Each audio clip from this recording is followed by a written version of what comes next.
ఇదే ground రాళ్లతోటి beer సీసాలతోటి మందు బాటిల్తోటి నిండిపోయినటువంటి పరిస్థితి. అలాగే రాత్రిపూట ఆ పైకి చేరి గంజాయి తాగుతూ ఇచ్చలవిడిగా ఈ గ్రౌండ్ ఉన్నది. 1.5 సంవత్సరం ముందు కేసీఏ కుటుంబ సభ్యులు మేమందరం కూడా కలిసి కోచ్ రాజా గారు ఇక్కడ చూసిన మేరకు ఆ నెట్స్ పర్మిషన్ కోసం ఇక్కడ మేమందరం కేసీఏ కుటుంబ సభ్యులు అందరూ కూడా ప్రతి ఒక్కరు ఆ నెట్స్ ఏర్పాటు చేయాలి, మా బిడ్డలే భవిష్యత్తు మేమందరం కూడా చూసుకోవాలి అని ఎంతో మేము కష్టపడి ఆ గ్రౌండ్ అక్కడ ఉన్నటువంటి నెట్స్ ఏర్పాటు చేసుకోవాలని మేము సంకల్పించాం. అప్పుడు ఈ కేసీఏ నెట్స్ అంతా కూడా రెడ్ ఫీల్డ్ స్కూల్ దగ్గర ఎక్కడో అడవుల్లో ఉన్న పరిస్థితి.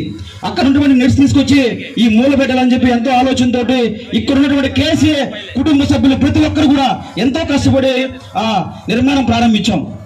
ఇక్కడ కొందరు వైసీపీ నాయకులు వాకర్స్ కొంతమంది, వాళ్ళ పేర్లు నేను చెప్పకూడదు, కొంతమంది ఇక్కడ సిద్ధు అనే కుర్రాడు ఉంటే కనుక అక్కడ పర్మిషన్ ఇవ్వమని చెప్పి మా కేసీఏ కుటుంబ సభ్యులందరూ కూడా చెప్పడం జరిగింది.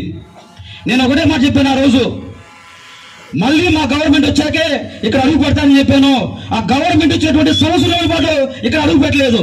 ఈ రోజు గవర్నమెంట్ వచ్చింది 6 నెలలైంది. కావ్య కృష్ణారెడ్డి గారి అన్నగారి సలహా మేరకు ఈ రోజు ఈ శాప్ గ్రౌండ్ ఏ విధంగా అద్భుతంగా అభివృద్ధి చెందిందో మీరు చూస్తూ ఉన్నారు. ఇక్కడ ఏర్పాట్లు ఏ విధంగా ఉన్నాయి, ఇక్కడ నెట్స్ నుంచి ఎంతమంది ఈ రోజు స్టేట్ ఆడుతున్నారు, జోన్ ఆడుతున్నారు, అలాగే డిస్ట్రిక్ట్ ఆడుతున్నారు, మనం అందరం కూడా గమనిస్తా ఉన్నాం. మన కూడా సందర్భంలో ఒక పిల్లోడు ఇబ్బంది పడతా ఉన్నాడు, ఒక చిన్న రికమెండ్ చేయాలంటే ఆ పిల్లోడు సెలెక్ట్ అయ్యే వరకు కూడా మన ఎమ్మెల్యే గారు ఫాలో చేస్తూనే సెలెక్ట్ చేయించినటువంటి పరిస్థితి మనం అందరం కూడా చూసాం.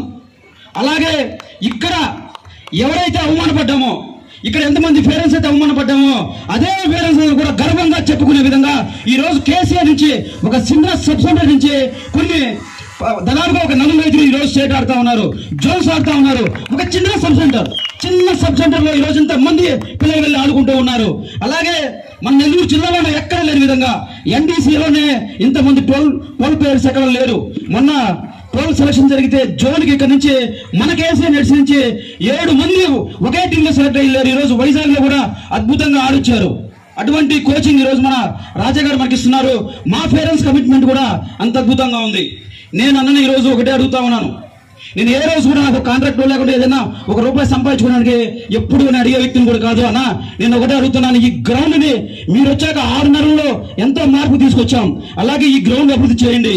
ఎంతో మంది క్రీడలు, అలాగే ఈరోజు కావల్లో చదువులకు కానీ క్రీడలకు కానీ కావాలి పుట్టినిల్లు. క్రీడల్ని మీ ద్వారా ఈ 4 సంవత్సరాల్లో నేను చెప్తున్నాను, ఈ కేసీఆర్ నెట్స్ నుంచి మీ ఆధ్వర్యంలో మీ సహాయంతోనే మన ఏపీఎల్ కూడా ఆడే పిల్లలు చాలా మంది ఉన్నారు.